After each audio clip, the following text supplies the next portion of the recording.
Technical civil में आपका स्वागत है।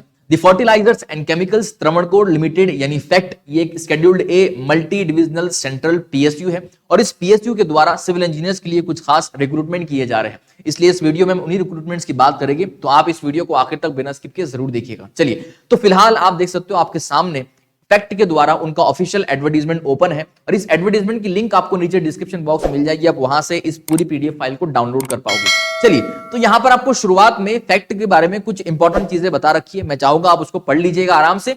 अहम चीज यहां पर है पोस्ट के बारे में कि कौन कौन सी पोस्ट है, कितनी वैकेंसीज है और क्या उनके अंदर रिजर्वेशंस है। तो अगर पोस्ट की बात करें तो देखिए, ये एक तो पोस्ट कोड का कॉलम है, ये आपको ध्यान रखना है, और नेम ऑफ पोस्ट है यहां पर। ओके, तो यहां पर डिफरेंट डिसिप्लिन से बाकी इंजीनियर्स को भी इनवाइट किया जा रहा है, यहां पर रिक्रूटमेंट किया जा रहा है, लेकिन हमारा फोकस रहेगा इंडिविजुअली सिविल इंजीनियर्स पर।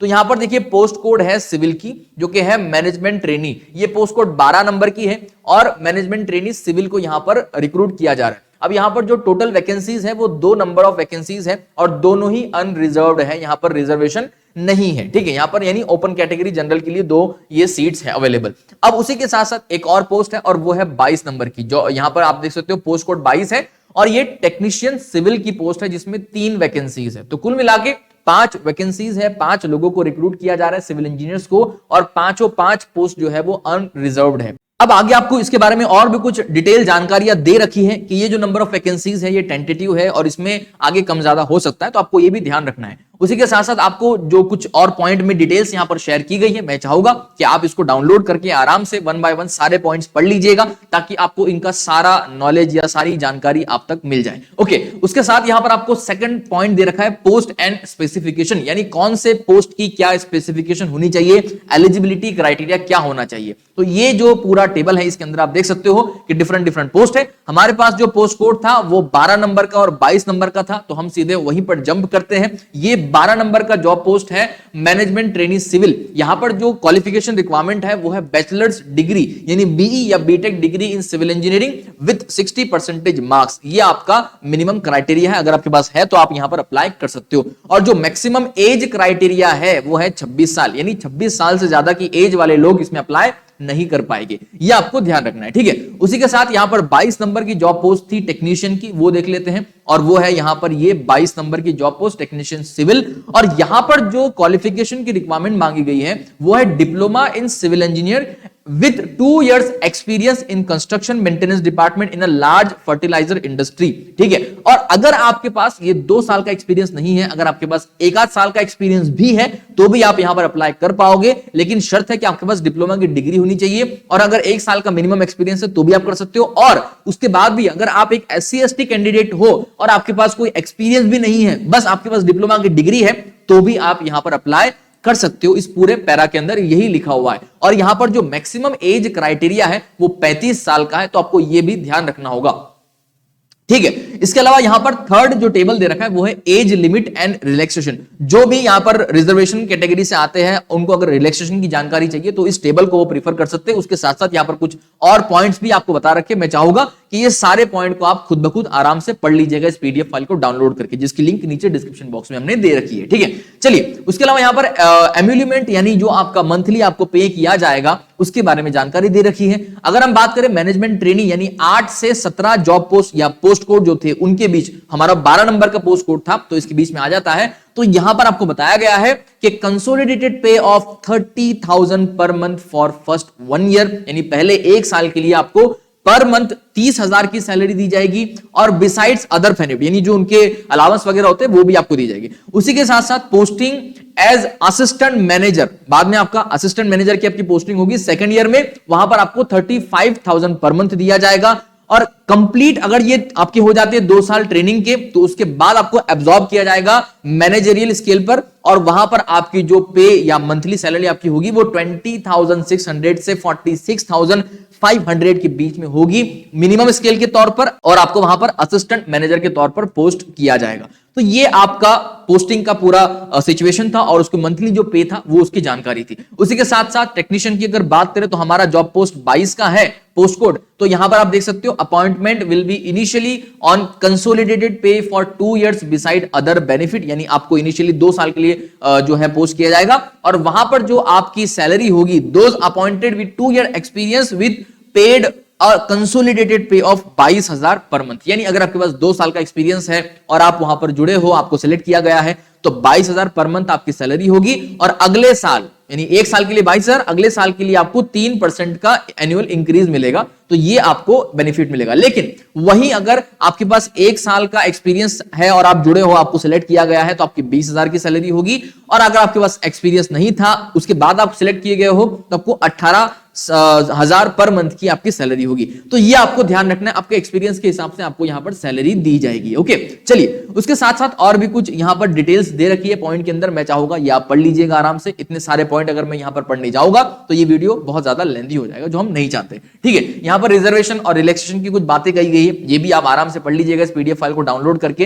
परसेंटेज ऑफ मार्क्स वगैरह आपको बता दिए मैंने कि 60% मिनिमम होना चाहिए, और अगर SC ST PWBD से हो तो 50% मिनिमम होना चाहिए आपका, ये ध्यान रखना है आपको। ठीक है, उसके साथ यहां पर एक्सपीरियंस की बात की गई है, तो मैं चाहूंगा कि ये भी आप आराम से पढ़ लीजिएगा। वैसे हमने एक्सपीरियंस वगैरह ऑलरेडी टेबल के अंदर डिस्कस कर लिया है, कुछ और डिटेल्स यहां पर जानकारियां हैं, तो आप उसको आराम से पढ़ लीजिएगा अपने हिसाब से। ओके, एप्लीकेशन फीस की अगर बात की जाए कि आपको अप्लाई करने के लिए एप्लीकेशन फीस कितनी देनी पड़ेगी, तो यहां पर दिया है कि नॉन रिफंडेबल है। पहले ही आपको यहां पर बता रहे हैं नॉन रिफंडेबल है 1180 रुपए including GST for managerial post listed under post code 1 से 17। यानी हमारा जो मैनेजरियल पोस्ट था वो था 12 नंबर का सिविल इंजीनियर्स के लिए, तो उसके लिए आपको 1180 देना पड़ेगी एप्लीकेशन फीस के तौर पर। और वहीं जो बाकी आपकी पोस्ट होगी, यानी 22 नंबर की पोस्ट हमारी जो थी टेक्नीशियन की, उसके लिए आपको 590 रुपए एप्लीकेशन फीस पे करनी पड़ेगी। ठीक है, ये तो जनरल कैटेगरी के स्टूडेंट के लिए या कैंडिडेट के लिए हो गया। वहीं पर अगर आप SC ST PWBD वगैरह से आते हो या इंटरनल कैंडिडेट हो कंपनी के एम्प्लॉय वगैरह के,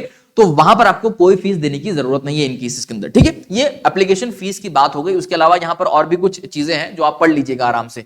अब मेथड ऑफ सिलेक्शन जो बहुत इंपॉर्टेंट है, इसको ध्यान से सुनिएगा कि किस मेथड से या किस मोड से या किस प्रोसेस से आपको सिलेक्ट किया जाएगा। तो यहां पर डिफरेंट पोस्ट कोड है। अगर हम बात करें पोस्ट कोड हमारे 12 की, तो 8 से 17 के बीच में आता है। तो यहां पर क्या होगा आपका selection based on test, group discussion and personal interview. ये 3 चीजें होगी यहां पर। एक तो आपका CBT कंप्यूटर बेस्ड टेस्ट होगा, group discussion and personal interview, इसके बाद आपका वहां पर कंप्लीट सिलेक्शन होगा। अगर टेस्ट की बात करें कहां रखा जाएगा, तो दिल्ली, हैदराबाद, चेन्नई, बेंगलोर, तिरुवनंतपुरम, कोची, यहां पर आपका टेस्ट रखा जा सकता है। और ग्रुप डिस्कशन की या पर्सनल इंटरव्यू की बात करें तो ये आपको कोची का एड्रेस दे रखा है, ये आपको ध्यान रखना है। ठीक है, उसी के साथ साथ पोस्ट कोड 18 से 22, हमारा तो 22 नंबर का था टेक्नीशियन का, तो वहां पर आपको कहा गया है कि based on marks in test, यानी आपका एक टेस्ट होगा, उसके मार्क्स के हिसाब से आपको जो है शॉर्टलिस्ट कर लिया जाएगा। The test will be held in Kochi. तो ये आपको ध्यान रखना, तिरुवनंतपुरम और कोची 2 जगह। ठीक है, तो ये आपको ध्यान रखना है कि आपका सिलेक्शन किस तरह से होगा, किस मोड से होगा। ओके, उसके अलावा भी यहां पर कुछ और पॉइंट्स लिखे हुए हैं, मैं चाहूंगा आप आराम से पढ़ लीजिएगा। अब ये जो आपका कंप्यूटर बेस्ड टेस्ट होगा, ये कैसे होगा, इसका डिटेल्स आपको यहां पर शेयर कर रखी है। मैनेजरियल जो पोस्ट यानी 7 से 17 पोस्ट कोड जो थे नंबर के, उनके बीच में हमारा 12 आता है, तो हमारा इसमें अंदर आ जाएगा। तो देखिए 120 मिनट का ये एग्जाम ड्यूरेशन होगा। उसके साथ साथ इसमें 2 हिस्से होंगे, 2 पार्ट होंगे। पार्ट 1 आपका नॉन टेक्निकल के क्वेश्चंस होंगे, पार्ट 2 में आपके टेक्निकल क्वेश्चंस होंगे। मार्क्स की अगर बात करें तो पार्ट 1 की अगर बात करें तो 1 मार्क का एक क्वेश्चन होगा जिसमें आपका नेगेटिव मार्किंग होगा 0.33 का, और पार्ट 2 में आपका 1.5 मार्क्स का एक क्वेश्चन होगा जिसमें आपका 0.50 आपका नेगेटिव मार्किंग होगा। तो ये आपके एग्जाम पेपर के बारे में, टेस्ट पेपर के बारे में जानकारी आपको मिल गई। उसके अलावा यहां पर और भी कुछ चीजें हैं, वो आप आराम से पढ़ लीजिएगा। ठीक है, चलिए, तो ये कुछ डिटेल थी। इसके अलावा यहां पर hall ticket and ID proof वगैरह के बारे में जानकारी आपको दे रखी है, आप ये भी आराम से पढ़ लीजिएगा। हेल्थ और मेडिकल फिटनेस की भी यहां पर डिटेल्स आपसे शेयर की गई है, वो भी आपको पढ़नी जरूरी है। उसके साथ साथ आपको यहां पर अपना जो बॉन्ड है वो भी एग्जीक्यूट करवाना पड़ेगा फॉर 5 years फ्रॉम ज्वाइनिंग। और इसकी भी डिटेल्स यहां पर है कि पोस्ट कोड 7 से 17 यानी हमारा 12 नंबर का है, तो हम यहां पर देख सकते हैं कि all except SC ST candidate, यानी ये जो जनरल कैटेगरी के लोग हैं उनके लिए 1.5 लाख का होगा। यानी अगर आप मैनेजरियल पोस्ट के ऊपर अप्लाई कर रहे हो सिविल के लिए, तो आपको 1.5 लाख का बॉन्ड एग्जीक्यूट करवाना पड़ेगा। उसी के साथ अगर आप टेक्नीशियन के तौर पर यहां अप्लाई कर रहे हो तो आपको 40,000 का बॉन्ड 5 साल के लिए एग्जीक्यूट करवाना पड़ेगा। वहीं पर अगर आप SC ST कैटेगरी से हो तो 75,000 और 20,000 आप देख सकते हो। वहीं पर अगर आप प्लेसमेंट की बात करें तो candidate appointed are liable to serve anywhere in India और abroad as per the company's requirement. ये आपको ध्यान रखना है, आपको कहीं पर भी ये रिलोकेट या लोकेट कर सकते हैं इनके मुताबिक। ओके, चलिए, वहां पर आपको अब ये इंपॉर्टेंट चीज है कि अप्लाई करना कैसे है, हाउ टू अप्लाई। तो देखिए, अप्लाई करने के लिए कुछ नहीं करना, आपको इनकी वेबसाइट आपको दे रखी है, आपको इस वेबसाइट पर जाना है और वेबसाइट पर जाकर आपको वेबसाइट पर जो एक लिंक दे रखी है वहां पर क्लिक करके आपको फॉर्म फिलअप करके सबमिट करना है। इनका जो ऑनलाइन रजिस्ट्रेशन थे वो 8/7/2022 से शुरू हो चुके हैं और 29/7/2022 इसका ऑनलाइन रजिस्टर करने का आखिरी डेट है, आखिरी दिन है। तो आपको अप्लाई कैसे करना है, चलिए हम चलते हैं इस वेबसाइट के ऊपर। इस वेबसाइट पे क्लिक किया हमने, तो वेबसाइट पे क्लिक करते ही आपके सामने एक नया पेज ओपन होगा। चलिए चलते हैं उस पेज के ऊपर। ये वेबसाइट का पेज आपके सामने ओपन हो गया। यहां पर जो हॉरिजॉन्टल मेन्यू है, यहां पर एक करियर का ऑप्शन है, वहां पर आप माउस ले जाओगे, होवर करोगे उसके ऊपर, तो जॉब ओपनिंग्स के ऑप्शन दिखेगा। आपको उस ऑप्शन पे क्लिक करना है। जॉब ओपनिंग्स पे क्लिक करते ही आपके सामने उनका जॉब पेज जो है वो ओपन हो जाएगा और यहां पर आपको एडवर्टाइजमेंट नंबर और डिस्क्रिप्शन दे रखा है। तो हमारा 7/2022 का एडवर्टाइजमेंट नंबर था और यहां पर रिक्रूटमेंट नोटिफिकेशन डिटेल में पढ़ना है तो यहां से डाउनलोड कर सकते हो। और link for submitting online application, ये आपको अप्लाई ऑनलाइन का ऑप्शन दिख रहा है। उसके साथ साथ अगर ओबीसी वगैरह के सर्टिफिकेट या SC/ST सर्टिफिकेट चाहिए तो उसके फॉर्मेट भी यहां पर रेडी है, आप इसको डाउनलोड कर सकते हो। चलिए, तो यहां पर अप्लाई ऑनलाइन पे क्लिक करना है। जैसे इस पे क्लिक करोगे वैसे उनका एप्लीकेशन का जो पेज है वो ओपन हो जाएगा। अब यहां पर आपको शुरुआत में कुछ इंस्ट्रक्शंस दे रखे हैं कि भाई कौन कौन से स्टेप से होकर आपको गुजरना पड़ेगा, वो आप आराम से पहले पढ़ लीजिएगा। आपको पहले साइन अप करना है, फिर fill registration form and upload document और उसके बाद पेमेंट। तो ये आपको सारे, आप देखिए यहां पर बॉटम में आपको राइट हैंड साइड पर मूव टू नेक्स्ट का ऑप्शन दिख रहा है। आपको पहले ये सारे रीड करने हैं, उसके बाद मूव टू नेक्स्ट पे क्लिक करना है। उसके बाद यहां पर आपको दूसरे स्टेप में जो आपको डिटेल डॉक्यूमेंट की जरूरत पड़ेगी वो लिखा है। उसके बाद आपको मूव टू नेक्स्ट पे क्लिक करना है और ये आखिरी पेमेंट कैसे करना है वो बताया गया। इसके दौरान आपको कहीं भी कोई कंफ्यूजन होता है तो इनका हेल्प डेस्क नंबर आपको दिया गया है, इसका टाइमिंग आपको बताया गया है। आप इनके हेल्प डेस्क नंबर पर संपर्क करके अपनी क्वेरीज को सॉल्व कर सकते हो, ठीक है, ध्यान रखिएगा। चलिए, तो जैसे आपको समझ में आ गया तो आपको रजिस्टर नाउ पे क्लिक करना है। रजिस्टर नाउ पे क्लिक करते ही आपके सामने ये प्राइवेसी नोटिस दे रखी है, आपको इसको आराम से पढ़ लेना है और गॉट इट पे क्लिक करने के बाद आपका यहां पर जो एप्लीकेशन फॉर्म है वो आपके सामने विजिबल होगा। आपको अपनी details as per the requirement सारी फिलअप करनी है और फिलअप करने के बाद आपको कंटिन्यू करते हुए जो भी स्टेप्स यहां पर बताए जाते हैं उनके अकॉर्डिंगली आपको आगे प्रोसीड करके इस कंप्लीट एप्लीकेशन को सबमिट करना है और एट द एंड आपको यहां पर फीस भी पे करनी होगी, ठीक है। तो ये था फैक्ट की तरफ से सिविल इंजीनियर्स के लिए एक खास रिक्रूटमेंट की जॉब नोटिफिकेशन अपडेट। उम्मीद है आपको ये सारी जानकारियां समझ में आ गई होगी। उसके बावजूद भी अगर कुछ प्रॉब्लम या कुछ कंफ्यूजन रह जाता है तो आप इनके हेल्प डेस्क पर संपर्क कर सकते हो। इसी तरह से और भी ढेर सारी जॉब अपडेट्स और रिक्रूटमेंट की नोटिफिकेशन डिटेल्स हम आप तक पहुंचाते रहेंगे, इसलिए आप हमारे साथ बने रहिएगा। मिलते हैं अगले वीडियो में, धन्यवाद।